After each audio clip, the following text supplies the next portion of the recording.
There's a great line in the film that goes, "Dreams are powerful. They can inspire us, scare us, and even trap us." And when we think about some of the biggest blockbusters of our generation, there's no denying that Christopher Nolan's Inception fits that description perfectly. Dreams are clearly a powerful metaphor for the human psyche. But what if you could enter someone's dream and change it? That's the premise behind this film. Today, we'll break down the story of Inception in 5 minutes. We meet Dom Cobb, played by Leonardo DiCaprio.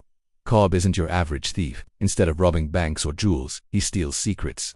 Using dream-sharing technology, he dives into people's minds while they sleep, uncovering their deepest truths. But it takes a toll on him. Cobb is haunted by the memory of his wife, Mal, who appears inside his dreams like a ghost he can't escape. As a result, Cobb is broken and running from the law. He drifts from city to city, taking odd jobs from shady clients. His only solace is children back home in the States, who he hasn't seen in months. Then comes a new opportunity. Instead of stealing information, Cobb is offered something far more dangerous. Inception. The challenge, not to take an idea, but to plant one.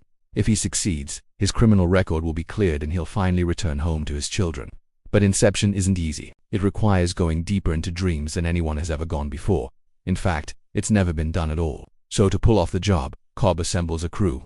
There's Arthur, played by Joseph Gordon-Levitt, the level-headed planner of the operation.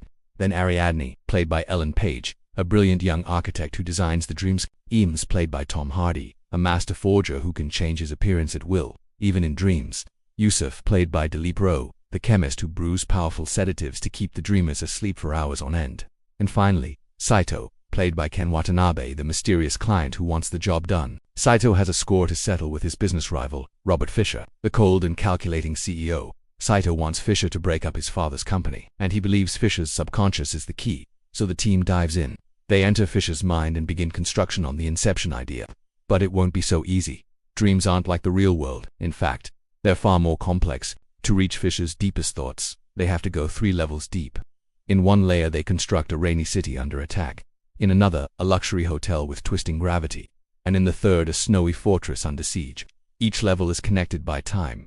5 minutes in the real world can stretch to hours, days, even decades inside the dreams. And all the while, Mal keeps sabotaging their mission, forcing Cobb to confront his guilt.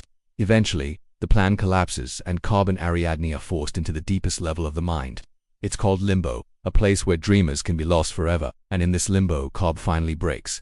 He reveals the truth to Ariadne. Years ago, he performed Inception on Mal, making her believe the dream world was real. This drove her to question reality. Eventually, she killed herself. Cobb's guilt over that has been his prison ever since. But he realizes now that if he wants to free himself, he has to let go of his guilt, accept responsibility and move forward. And in the end, the mission succeeds. Fisher believes the idea was his own and the team returns home. But as Cobb reunites with his children, Nolan leaves us with one final question. Cobb spins his totem, a small top, to test reality. If it falls, he's awake. If it spins forever, he's still dreaming. The screen cuts to black and we're left wondering, was it all real? That was Inception in 5 minutes. What do you think? Was Cobb dreaming or was he truly home? Let me know in the comments below. And don't forget to subscribe for more recaps right here on the channel. Thanks for watching. See you next time.